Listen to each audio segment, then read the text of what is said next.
No gráfico stackplot, ele sobrepõe gráficos como se fossem gráficos com preenchimento. E para explicar isso, eu vou começar na linha 4 aqui. A linha 4 é a variável x, onde são os pontos que vão ter valores no y. E nós temos aqui 3 y's, o y1, o y2 e o y3, que são, respectivamente, o azul, o laranja e o verde. Eu vou começar a explicação aqui como se fosse na posição 2 do x. Então, se você olhar aqui na linha 4 do código x igual a 2, nós temos 3 valores para o y. y1 é igual a 1, y2 é igual a 1 e o y3 é igual a 2. Se a gente for para o gráfico e olhar essa parte do x igual a 2, a gente vai ver que a parte do gráfico que está em azul, ele vai até o 1 no valor de y. Depois nós temos o laranja que acrescenta 1, então ele vai meio que colocando um gráfico em cima do outro. E se a gente olhar para a parte verde do gráfico, nós vemos aqui que deveria ser a adição de 2 no y do nosso gráfico. Então, y3 na segunda posição é 2 e ele acrescenta 2 unidades aqui no eixo y.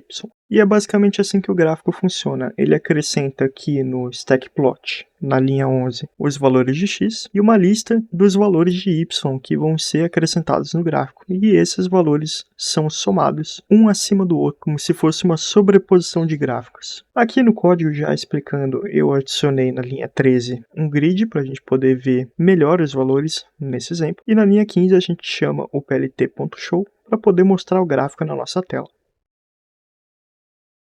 No exemplo 2, eu estou trazendo aqui uma variável adicional que a gente pode colocar no gráfico stackplot, que está aqui na linha 18. Essa variável se chama baseline, e ela como padrão vem como 0, ou zero, do inglês. Essa variável determina onde começa o nosso gráfico, ou como ele vai ser distribuído. Então, o baseline igual a 0, ele vai dizer que a base do nosso gráfico é no y igual a 0. Aqui no código, eu deixei a anotação da linha 11 à linha 16 do que os outros valores desse parâmetro fazem. Eu basicamente copiei do código fonte e colei aqui para vocês terem uma base de como funciona, mas eu vou passar por todos os exemplos aqui.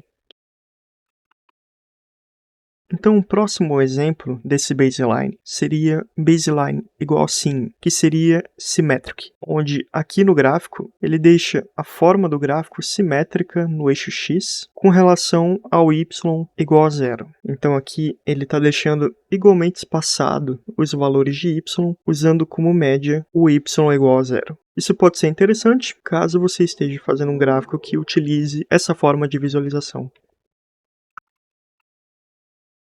O próximo tipo de baseline é o wiggle, que é uma forma de minimizar a soma dos quadrados apresentados no y, e o gráfico fica com essa aparência, pelo menos no meu exemplo. E o gráfico com baseline igual a weighted wiggle fica com essa aparência. E esse gráfico, ele tem uma particularidade aqui, que no source code eles colocaram um link para um artigo que fala desse tipo de gráfico. E é esse link que está na linha 16. Eu abri aqui o source code para a gente ver isso na documentação. Está aqui na linha 44. E se a gente abrir esse link, a gente vem para essa página, que é a página, vamos dizer assim, a landing page para o artigo dessa pessoa que fez esse estudo desse gráfico. Então aqui dando os créditos. E a gente também pode abrir o paper dele, que está aqui nesse link do PDF. E esse é o artigo dele. Eu dei uma olhada no artigo dele. Ele basicamente fala sobre os benefícios de ter esse tipo de gráfico. Aqui também tem algumas explicações sobre isso. E o que eu achei interessante é que ele fez um estudo dos cálculos para esse gráfico. E também um estudo para a paleta de cores e da distribuição dessa paleta, como aqui na Layer Ordering. Então, tem uma ordem que você pode seguir para ter uma melhor visualização desse gráfico.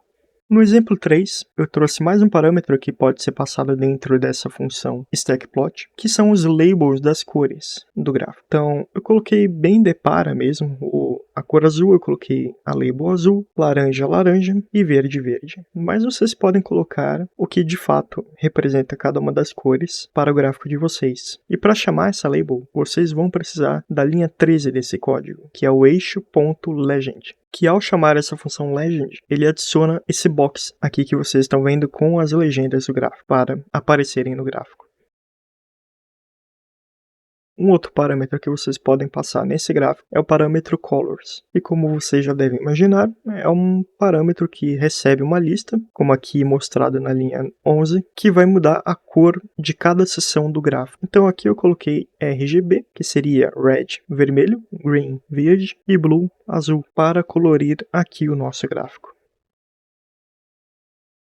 E no exemplo 5, o parâmetro adicional que pode ser passado é esse hatch. E como vocês estão vendo aqui na direita da nossa tela, é como se fosse um desenho adicional para poder representar as seções do nosso gráfico. Na linha 11 eu também deixei anotado todos os tipos de desenhos que podem ser feitos no gráfico StackPlot, e eu utilizei 3 aqui para a gente poder visualizar. Então tem essa primeira barra que é o azul, o mais, que seria esse quadriculado do laranja, e a letra O maiúscula, que seria um círculo grande na parte verde do nosso gráfico. Bom pessoal, se vocês gostaram do vídeo, por favor deixem seu joinha, muito obrigado e até mais.